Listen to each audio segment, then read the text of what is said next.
undefeated number 8 USC versus 3-1 Colorado. Let's get into it. Now, when doing my research for this game and just studying up, it's really funny because USC is just Colorado in the future. USC and Colorado have the exact same team composition. It's just USC has way better recruits. I mean, like, seriously, both teams have ridiculously high-powered offenses with uber talented quarterbacks, absolutely no running game, not that great of a defense, and sometimes they have problems protecting their quarterback. Now, Colorado is coming off of a game where they played at Oregon and got absolutely ran off the field, so they're going to be coming into this game with a big chip on their shoulder. I personally believe that Oregon's team was just a pure mismatch to go up against Colorado, and that's the reason why we saw such a one-sided battle. However, I do see this game being a lot closer because I do think that Colorado can succeed in some areas versus USC. First and foremost, this game is going to be played at Colorado, so you're going to have to deal with the elevation, and you also have the home crowd on your side. But now this is where Colorado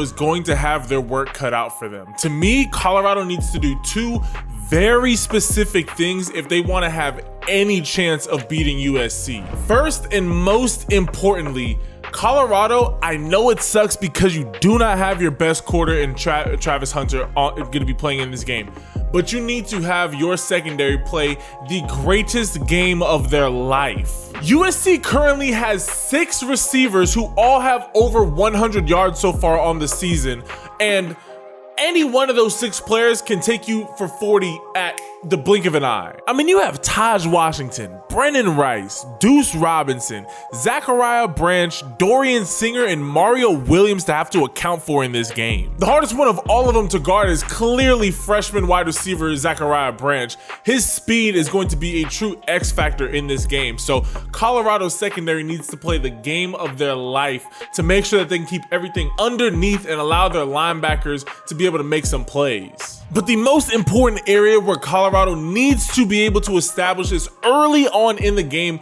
is their running game. Currently, Colorado only has 223 rushing yards on the season. We're going into week 4 and they haven't even averaged they've barely averaged 50 yards of rushing per game. Colorado, if they want to even have a chance of winning this game, they need to be able to establish the run. Now, a big X factor in this game is that Alton McCaskill, the super dominant Houston running back who transferred over to Colorado, who's coming off of his ACL injury. He just played in his first game versus Colorado. He had very few carries, but he is back playing for the team. That is going to be the biggest X factor going into this game. How healthy is Alton McCaskill going to be? Are you going to be able to have that true big body 3-down running back? Don't get me wrong, Dylan Edwards is a great gadget guy out of the backfield. He's a great guy that you can run routes with out of the backfield, you know, sweeps, stuff to get to the outside. But when it comes to running stuff up the middle, I mean, yes, you do have Anthony Hankerson and Savion Wilkerson, but they're not good. They're simply just not the same talent as a Alton McCaskill is. If Alton McCaskill is able to have a breakout welcome to 2023's game, this could be very interesting for Colorado because Colorado, in my opinion, needs to have over 135 yards rushing if they want to win this game, because they need to slow this game down. This is one of those teams where you can't just try and blitz them. USC has one of the, if not the fastest offenses in all of college football. USC is not only going to be able to keep up, but they're going to outpace you. With just the amount of talent that they have, they're going to outpace you. Colorado needs to slow this game down by being able to create a ton of first downs, by making it a bunch of third and shorts that you're converting on with your running game.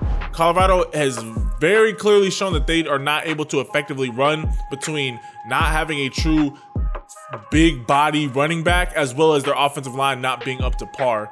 Those are the two things that they need to do if they want to have a chance in this game. And I think it goes as no surprise, but yeah, Colorado, you need to protect your quarterback. 22 sacks in 3 games is absolutely unacceptable, and USC has some guys that can get after Shedeur Sanders, so they need to be able to get the ball out of his hands quickly. They need to establish the run early, because USC's defense, they've shown that, yeah, you can run on USC's defense. Colorado needs to be able to find a way to run early in this game, take some pressure off of Shedeur Sanders, get some more players in the box so that Shedeur can throw it behind them. That to me is the biggest way, or really the only way that Colorado is gonna even have a chance in this game. And obviously for USC, you pretty much just have to play the same game that you've been playing this entire season. At this point, Colorado just does not have the players to be able to keep up with USC. Now, that doesn't mean you're able to come into this game and just think, oh, we saw what Oregon did to them, so we're gonna be able to do the same thing. Wrong. USC needs to have a specific game plan, and I think that game plan revolves around getting out to an early 2-touchdown lead and then establishing the run and absolutely running the ball down Colorado's throat. USC also has a running back that transferred over from the other USC in Marshawn Lloyd, who transferred from South Carolina, and he finally had his true breakout game, firmly establishing himself as the true RB1. There were guys like Austin Jones and Quentin Joyner who showed that they could handle that RB1 role, but Marshawn Lloyd is clearly the RB1 in this team, and if he's able to have a game, the same game that he had versus Arizona State last week, he's going to be the key piece that's going to be able to just keep the ball out of Shedeur Sanders and the Colorado Buffaloes offense's hands. And then after that, it's going to be the same thing that we saw versus Oregon, where Oregon was able to run the ball effectively, obviously slightly different because they were just scoring on huge chunk plays, but USC is going to be able to keep the ball out of Colorado's hands and has never even given them a chance to be able to make a comeback in this game. On top of that, hey, USC, look at what Oregon did. This is a chance for you to firmly establish yourself as a top team in the Pac-12. Clearly they already are, but we saw what Oregon did to Colorado just 1 week ago. USC should really be looking at this game and trying to more so send a message to Oregon than to Colorado.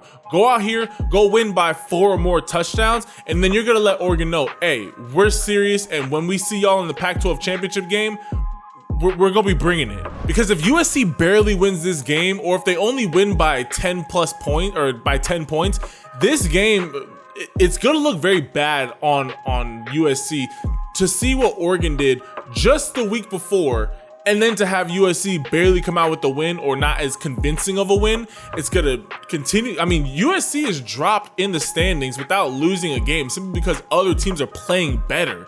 USC, I want to see USC in the college football playoffs. You need to win the games that you're supposed to win decisively, and in this game, you need to have your dominant defensive lineman screaming after Shedeur Sanders, make it just a super long night for him. You need to run the ball effectively, and you need Caleb Williams to put out. All Caleb Williams needs to do, have a dominant first quarter and a half, and then just coast and don't make a mistake. At that point, USC has done their job and they will win this game very sound. Overall, I think that this game will be close in the first quarter to quarter and a half, just depending on, things might start off slow. Again, this is a USC road game, but I do have the score finishing off USC 42, Colorado 21. I do think that USC will win this game decisively. I do think that they will have firm control over the game from start to finish. I think that USC just has the piece. I mean, we have the defensive line talent. I mean, we got guys like Jamil Muhammad, who has 3 sacks. Tackett, super talented freshman linebacker Tackett Curtis has 2 sacks, and then Solomon Byrd has 4.5 sacks. We got guys who can get after the quarterback. I mean, as a team, right now we have 16 total sacks. We're getting after the quarterback effectively. Solomon Byrd is our number 1 guy. He's got after the quarterback in each and every single game. We need to do the same thing versus Colorado. They have a leaky offensive line. Stop their run early, get after the quarterback, and you'll make this game super, super simple. But I want to hear from all y'all. Comment your thoughts down below. What are your predictions for the USC versus Colorado game? I want to hear what you guys have to think down below. Do you guys think that coming off of an embarrassing loss, that Colorado's going to have a new fire lit up underneath them and they're going to make this a competitive game? Or do you think that USC is going to play up to the level that they need to play at and come out with the dub? I want to hear you guys' thoughts down below. Leave this video a like and hit that subscribe button. I love and appreciate each and every single last one of y'all. And I will catch you guys in the next video. Ciao.